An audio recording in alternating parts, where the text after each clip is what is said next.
بسم الله الرحمن الرحيم والصلاة والسلام على رسول الله. اللهم لك الحمد حتى ترضى ولك الحمد إذا رضيت ولك الحمد بعد الرضا. Dear brothers and sisters, Assalamu alaikum wa rahmatullahi wa barakatuh.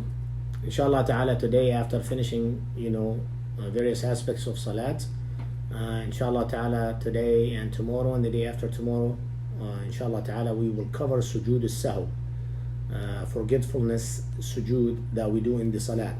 Inshallah ta'ala, the way we're going to break it into three parts. So today inshallah ta'ala, we're talking about the definition of Sujood as-Sahw, and we'll take one of the causes inshallah ta'ala today.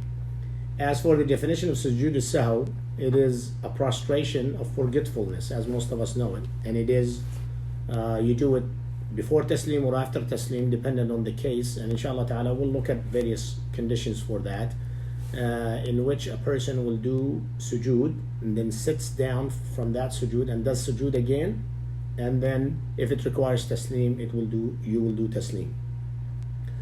And with the reason we do that, there are three main reasons to do this. Is what we know as a-shak, a-naqs, az-ziyada, and this is how we're going to tackle them. As for a shak, is when a person have a doubt, being in a state of doubt, and there are two conditions to that we're going to discuss inshallah ta'ala. And then the second case is a naqs, when you omit something from the salat, and we will discuss that inshallah ta'ala tomorrow. And then the third condition, having added something to the salah, you did more than what is required, inshallah ta'ala, and that will be the day after tomorrow inshallah ta'ala. And the reason we're breaking it down into those three, because inshallah ta'ala, for us to understand. Now, alhamdulillah, our dear brother Shaji have posted under the Imam's Corner and the library and their salat, this is everything you see in here is based upon a book inshallah ta'ala called Sujood as-Sahw, and it will be available at ICP website inshallah ta'ala under the Imam's Corner. You can actually read the book or follow through with what I'm saying. I'm just giving you the summary of it. As for the first case, which is what we know as a shak or doubt, the person being in a state of shak and doubt, this is in which the person is hesitant between two cases, okay? So, and it has two conditions to it. The first one, not sure which one, then go to the one you are sure about, okay? Which is in this case, I don't know if I'm in the second rak'ah or the third rak'ah. I don't know that. But in this case, you don't know you haven't doubt, you don't know which one. In this case, you know for sure you have done two. Why that's the sure states? Because you're debating between second and third.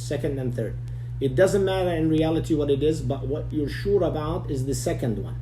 And in this case, you can go with the assumption that the rak'ah you're in is the second one and continue with your salat.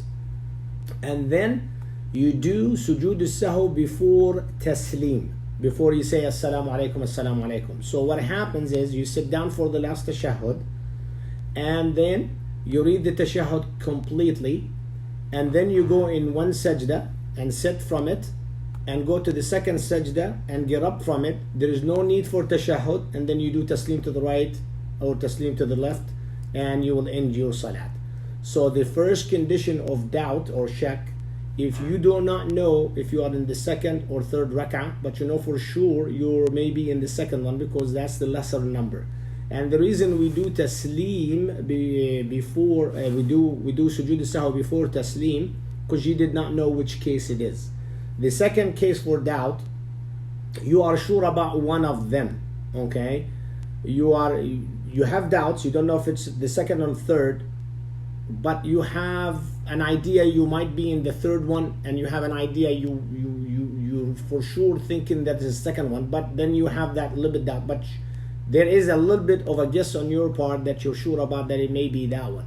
In this case, continue with your salat, complete it. And then after taslim, when you sit in the last tashahhud, you read the whole tashahhud and you make whatever dua you want to make, and then you do taslim. You can do taslim to the right, by the way, by saying assalamu alaikum. That will end the salat. And then from there, if you want to do sujood as-sahw, okay, and rise from it and do taslim to the right and taslim to the left, that is fine too. So the way we end the salat, like we mentioned in the salat, You do taslim to the right, assalamu alaikum, that will end the salah, or you can do assalamu alaikum wa rahmatullah, assalamu alaikum to the left, either one of the way, whatever way you end the salat. As for the shak, these are the two conditions. And inshallah ta'ala tomorrow we will discuss the second case and the third case. So to sum it up for you, really to try to understand why sujood is, why did we learn about salat first? We learned about salat first because in the following two cases we have to understand if you made a mistake in a rukun or a wajib, okay? And that is very important. Is it an essential act of salat, or a preferred act of the salah, or a required act of salah? We have to differentiate, and that will dictate what we do.